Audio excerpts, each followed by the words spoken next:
Hai Sobat Epic, apa kalian tahu cerita Robin Hood? Penjahat yang akan kita bahas kali ini tampaknya terinspirasi dengan kisah Robin Hood nih. Meskipun dia melakukan banyak kejahatan, tetapi dia membangun kotanya yang miskin dengan fasilitas seperti sekolah dan rumah sakit. Yuk kita simak kisah hidup penjahat terkaya Pablo Escobar. Pablo Escobar adalah seorang legenda. Dia adalah anak sederhana dari Kolombia yang dalam perjalanan hidupnya menjadi gembong narkoba paling terkenal di dunia. Dengan demikian juga menobatkannya sebagai penjahat terkaya sepanjang masa. Pada puncak kesuksesannya, Pablo Escobar memiliki kekayaan yang kini mencapai 64 miliar dolar. Dia juga memiliki ribuan karyawan, tentara pribadi, serta berhasil menaklukkan seluruh Kolombia di bawah kekuasaannya. Pablo Escobar benar-benar menjalani gaya hidup yang benar-benar gila dalam pangkuan kemewahan, antara lain memiliki kebun binatang pribadi, mempunyai banyak wanita, dan tentu saja menundukkan semua orang. Dalam video ini kami ingin menceritakan seluruh kisah tentang Pablo Escobar. Kami akan membahas bagaimana masa kecilnya membentuk dirinya saat ini, dan bagaimana dia mendapatkan batu loncatan di lingkungan kriminal, serta perlahan-lahan membangun kerajaan narkobanya. Kami juga akan mengupas mengenai gaya hidup gila yang dijalaninya dan kesalahan apa yang dia buat sehingga pada akhirnya seorang Pablo Escobar bisa ditahan dan dihancurkan. Video kali ini merupakan kisah tentang kasus kriminal paling terang-terangan dan paling terkenal dalam beberapa abad terakhir. Yuk ikuti terus ceritanya yang bakalan seru banget di sini hanya di Story Epic. Mari kita mulai dari masa kecil Pablo Escobar. Di kota kecil Rio Negro, Kolombia pada tahun 1949, Escobar lahir sebagai anak dari orang tuanya yang merupakan seorang guru dan peternak. Dia adalah anak ketiga dari 7 bersaudara dan lahir di masa yang penuh gejolak. Pada saat itu, lebih dari 97% populasi di Kolombia amat sangat miskin dan dikendalikan oleh segelintir elit. Oleh karena itu, perang saudara yang sengit dan kejam terjadi di seluruh Kolombia pada saat itu. Kekacauan dan anarki pun merajalela di seluruh negeri. Dan masa kecil Escobar tidak luput dari dampak kekacauan tersebut. Akibat perang saudara yang terjadi, keluarganya beberapa kali berpindah-pindah tempat tinggal dan Escobar pun terjerumus di jalan yang salah sejak dini. Pada usia 13 tahun, dia bergabung dengan sebuah geng dan mulai menggunakan obat-obatan seperti ganja. Tak lama kemudian, dia berhenti sekolah sebagai bentuk protes dan terjerumus semakin jauh ke dalam dunia kriminal. Karena alasan ini, di usianya yang masih remaja, dia merupakan tamu tetap di Red Light District di kotanya. Di Red Light District tersebut, dia bertemu dengan banyak penjahat lokal dan tokoh-tokoh dunia kejahatan. Begitulah cara Pablo Escobar mendapatkan senjata api pertamanya saat remaja dan akhirnya menjelma sebagai anggota geng perampok. Mereka sangat sering melakukan perampokan di jalan, mencuri mobil, menyelundupkan rokok, dan juga ganja dalam skala kecil. Sudah jelas bagi Escobar dan juga keluarganya bahwa dia mungkin tidak akan pernah tunduk pada jalur hukum dalam hidupnya. Bagi Escobar, perampokan dan penyelundupan yang dia lakukan saat itu tidaklah cukup. Pada awal usia 20-an, dia mulai menculik warga yang kaya di kampung halamannya, seperti contohnya karyawan tingkat tinggi, politisi, dan pengusaha. Kemudian dia meminta uang tebusan dan dengan demikian mendapatkan sedikit kekayaan pertamanya. Namun Escobar ternyata juga dikenal karena kekejamannya. Seringkali setelah menerima uang tebusan, dia tetap akan menghabisi korbannya untuk menunjukkan kekuatannya. Pada pertengahan tahun 70-an, ketika Escobar berusia pertengahan 20-an, kehidupannya berubah sangat dramatis. Pada saat itu, kokain mulai sedang naik daun sebagai obat terlarang yang trendy dan Escobar melihat peluang itu. Pada saat itu, seorang pria bernama Fabio Restrepo adalah salah satu penyelundup narkoba pertama di Kolombia. Menggunakan seorang pilot pribadi bernama Rubin, dia menerbangkan kokain dari Kolombia ke Miami beberapa kali dalam setahun. Oleh karena itu, Escobar mulai mengakrabkan diri dengan Rubin, pilot Restrepo. Setelah mendapatkan kepercayaan Rubin, dia kemudian menghabisi bosnya, Fabio Restrepo, dengan darah dingin. Pablo Escobar mengambil alih bisnis Fabio dan mulai mengekspor kokain ke Florida dengan menggunakan pesawat. Namun hal itu ternyata belum cukup baginya. Meskipun saat itu dia sudah menghasilkan beberapa ratus ribu dolar hanya dari satu kali penerbangan. Oleh karena itu, dia membeli puluhan pesawat kecil dan mulai membangun perkebunan kokain berskala besar di Medellin. Di tempat itu ratusan orang dipekerjakan dan mengolah barang terlarang tersebut.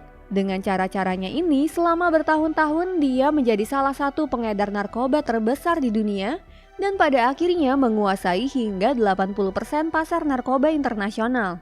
Akhirnya dia bahkan mengubah sebuah pesawat Boeing 747 untuk menjadi armada pengangkut guna memudahkan penyelundupannya dan juga menggunakan kapal selam mini untuk mengangkut barang-barang terlarang tersebut. Pada saat yang sama, tentu saja Escobar menjadi lebih dikenal dari waktu ke waktu. Bahkan di daerah miskin di Kolombia, dia menjadi semacam pahlawan bagi rakyat yang kekurangan. Di sana, dia membiayai beberapa rumah sakit dan sekolah, bahkan memiliki stadion sepak bola yang dibangun di kota kelahirannya itu. Namun tentu saja intriknya di sisi lain menjadi lebih brutal dan kejam. Dia memiliki komando kecil yang terdiri dari beberapa penjahat bayaran yang digunakannya untuk menyingkirkan polisi dan hakim ketika mereka menjadi ancaman baginya. Akibatnya, 30 hakim dan lebih dari 450 petugas polisi tewas atas perintah Escobar. Dia juga berulang kali membalas dendam kepada para pesaing dan karyawan yang ingin mencelakainya. Sebanyak 4.000 orang dikatakan telah kehilangan nyawa mereka karena Pablo Escobar. Lanjut di tahun 1979 ketika dia sudah menjadi penjahat terbesar di Kolombia, dia membeli sebuah peternakan seluas 3.000 hektar di Kolombia dengan harga 63 juta dolar. Disinilah dia menghabiskan waktunya di tahun-tahun berikutnya, menjadikan peternakan tersebut salah satu tempat paling terkenal di Amerika Selatan. Peternakan ini memiliki lapangan terbang, helipad, jaringan jalan, arena adu banteng, kantor dokter kandungan, beberapa villa, kolam renang dan danau buatan, lapangan sepak bola, tenis, dan golf, dan bahkan kebun binatangnya sendiri. Harimau, jerapah, gajah, kerbau, singa, badak, dan banyak hewan eksotis lainnya diterbangkan untuk mengisi kebun binatang tersebut. Sekitar waktu ini, Escobar yang saat itu berusia hampir 30 tahun juga menikahi Maria Victoria Vallejo yang berusia 15 tahun dan kemudian dikaruniai 2 orang anak. Bahkan pernikahan pasangan ini digambarkan sebagai pernikahan yang bahagia meskipun Escobar bukanlah pria yang setia kepada istrinya. Dia terus bergaul dengan banyak wanita muda dan kadang-kadang bahkan mengundang ratu kecantikan untuk datang ke peternakannya dan bersenang-senang dengan dirinya serta para tamu lainnya. Dia juga membuat mereka ikut dalam kompetisi yang memalukan seperti mencukur rambut mereka jika kalah.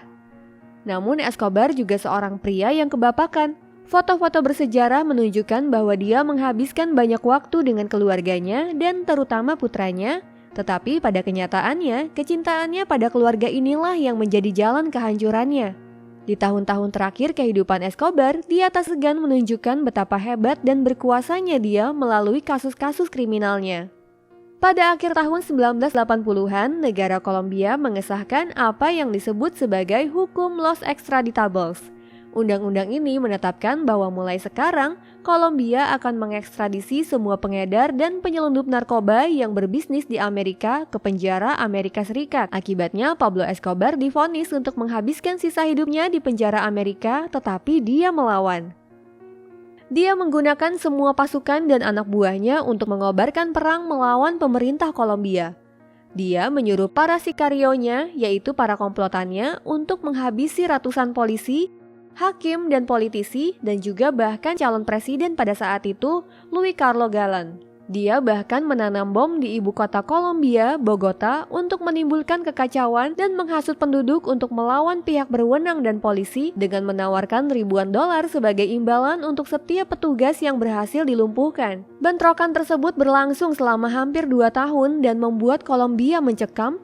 Kemudian Pablo Escobar melakukan kudeta. Dalam suatu negosiasi damai, dia berhasil membuat pemerintah Kolombia untuk tidak mengekstradisinya. Sebaliknya, dia akan dikirim ke penjara mewah yang dibangunnya sendiri. Dari sana, Pablo Escobar bahkan melanjutkan bisnisnya untuk sementara waktu dan bertemu dengan mitra bisnisnya. Oleh sebab itu, pada tahun 1991, dia dipindahkan ke penjara lain di Kolombia. Pada kesempatan inilah, Pablo Escobar melarikan diri dengan bantuan beberapa kaki tangannya, dan memang dia berhasil dalam pelariannya itu. Bagaimana tepatnya akhir dari penjahat yang mungkin merupakan penjahat terkuat dalam beberapa abad terakhir ini tidak diketahui secara pasti. Namun yang jelas, Pablo Escobar meninggalkan jejak sejarah yang sangat besar di negara asalnya dan di seluruh dunia. Ratusan bangunan yang dia bangun, kompleks apartemen dan sebagainya masih berdiri hingga saat ini. Bekas peternakannya juga telah diubah menjadi taman hiburan. Selain itu, sebagian kecil penduduk Kolombia masih ada yang memujanya dan memiliki foto-foto dirinya yang tergantung di ruang tamu mereka. Lebih dari 20.000 orang menghadiri pemakamannya. Dan tentu saja Escobar juga meninggalkan jejaknya dalam budaya. Lusinan buku dan film telah dibuat tentang dirinya, salah satunya sebuah serial Netflix berjudul Narcos. Potretnya juga sering digunakan sebagai motif untuk pakaian dan karya seni lainnya. Yang tak kalah penting, kasusnya menjadi bagian dari materi pelajaran di banyak kursus pelatihan kriminologi, dan tentu saja dia juga menjadi topik dalam video ini. Namun apa pendapat Sobat Epic tentang Pablo Escobar dan kisahnya? Dan bagaimana menurut kalian akhir hidupnya yang sebenarnya? Tuliskan pendapat kalian di kolom komentar ya. Serta jangan lupa untuk subscribe Story Epic untuk mendapatkan informasi lainnya. Sampai jumpa lagi di video Story Epic lainnya. Bye-bye!